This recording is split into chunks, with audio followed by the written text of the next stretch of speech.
What's up, dude? Check out these new shoes I got, man. What? Anyways, What the heck, man?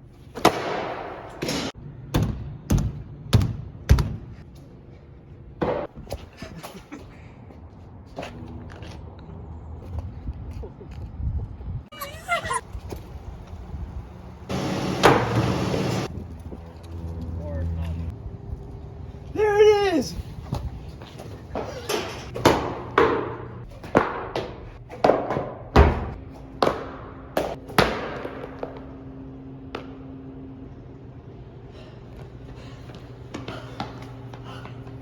No way! It landed on its sole. my bad, dog. Do you think Vans do that every time? Hello, my name is Connor Kong. I'm Nick Rossell. My name is Jake Wiseman, and today we are busting the myth of do Vans always land on their sole? To test our hypothesis that Vans shoes land upright 95% of the time, we will drop 3 different styles of Vans shoes from 3 different heights. We will also drop an Adidas shoe as the control. Our 3 different heights will be from the 3 different floors in the EHS building. We will perform 10 trials for each shoe, for each orientation and each height. This gives us a total of 360 trials. For this experiment, we have 5 different independent variables, which is type of shoe, the height the shoe is dropped from, orientation the shoe is dropped from, if the shoe already had momentum, and the weather. So on to our treatments and levels. We will have 3 treatments with a total of 36 levels. The 3 types of Vans we will be testing are the Old School, the Slip-On, and the Slip-On Pro Vans. For our control group, we will use the Adidas shoe. We dropped the shoes from 3 different heights, the first being 4 feet and 9 inches, the second 16 feet and 4 inches, and the third 30 feet and 4 inches. The 3 orientations that we did was with the sole down, with the shoe on its side, and with the sole up. Here's a clip of us collecting data at the first height. Here's the second height. And this right here is the third height.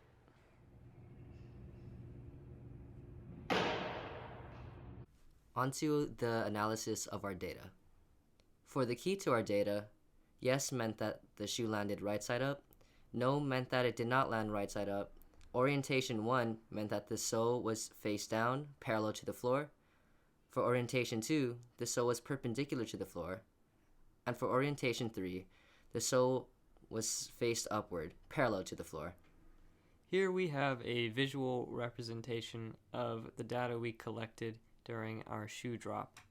As you can see, the Old School Vans tended to perform very well, and in orientation 2 in particular, the Slip-On Pros had kind of an outstanding trial, and the Adidas shoes tend to perform at about 50% or below.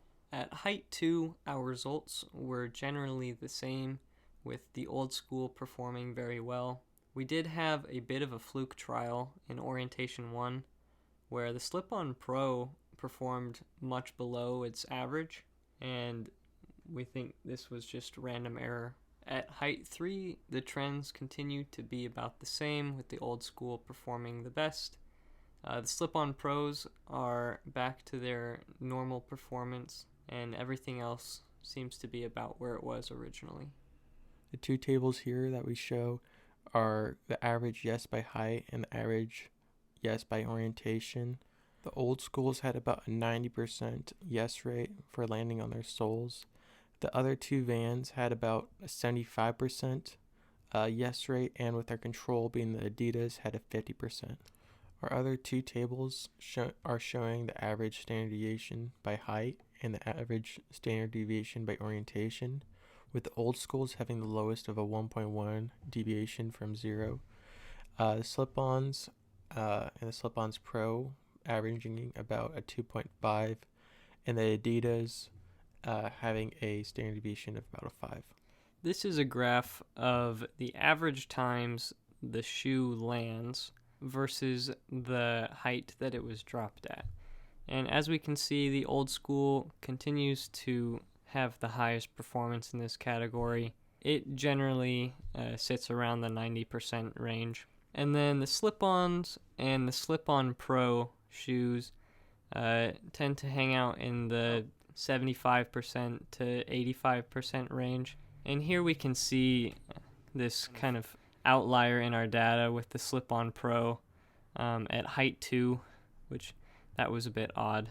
And then the Adidas shoe is generally around the 45 to 50% range.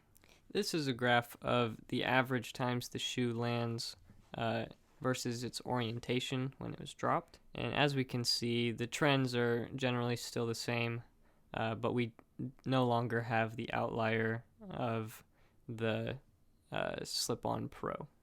This is a graph of the standard deviation of when the shoe lands versus its height. And as we can see, it's almost an inverse of the previous graphs, where the Old Skools tended to have the least standard deviation and the Adidas had the most. And we can also see that outlier again with the slip-on Pro. Finally, this is the standard deviation versus the orientation, and it shows the same general trends as well, but without the outlier for the slip-on Pro. For our calculations, we decided to use hypothesis tests. We decided to use t-test because we didn't know the standard deviation of the population. Our null hypothesis was that the Old Skool Vans landed on its sole 95% of the time on average, and the alternative hypothesis was that it landed less than 95% of the time on average. We took the average values at each height as our main data and ended up with a probability of 0.0133. Since we used a significance level of 0.05, we rejected the null hypothesis. However, when we did another t-test with a null hypothesis of the mean equaling to 90%, we ended up failing to reject the null hypothesis. For the slip-on Vans, with the null hypothesis equaling to 95% on average, we calculated the probability to be 0.0069. Therefore, we rejected the null hypothesis. And with the null hypothesis equaling to 90% on average, the probability was 0.0122. And once again, we rejected the null hypothesis. For the slip-on Pros, we retained the null hypothesis of the shoes landing on its sole 95% of the time on average, since the probability was 0.1029. We also retained the null hypothesis when we changed the percentage to 90% of the time on average, since the probability was 0.1455. This was due to an outlier at height 2 in our data, as the shoe landed only 50% of the time on average compared to 83% at height 1 and 87% at height 3. For the Adidas shoe, we rejected the null hypothesis of the mean equaling to 95% and at 90% because the probability of both were each less than 0.001. Here are some of our concluding thoughts. After this experiment, we can officially bust the myth that Vans always land on their sole. However, according to the eye test, the Old Skool Vans are likely to land on their sole when dropped nearly 90% of the time. All of the other shoes tested did not have a mean value near 90%. Our t-tests told a slightly different story. The Old Skool Vans were confirmed to land about 90% of the time, like our eye test, while the slip-on Pro Vans returned a p-value that suggests that they would land up to 95% of the time. We attribute this to our small sample size. What would we do differently? We would add more trials. We would like to have around 30 trials per, so that the data would be significant and bring out the outliers. At the moment, we're doing 10 trials for each one and a total of 360 trials. This would raise the number to 1,080 trials, which is a little bit too much for this project. With a longer time span, we could probably do it. We would like to add a horizontal velocity because shoes don't always land perfectly straight down, and want to do one shoe at a time so shoes don't land on top of each other, corrupting the data. Thank you for watching, and here's some bloopers for you. Oh, what's up, man? Check out these new shoes I got.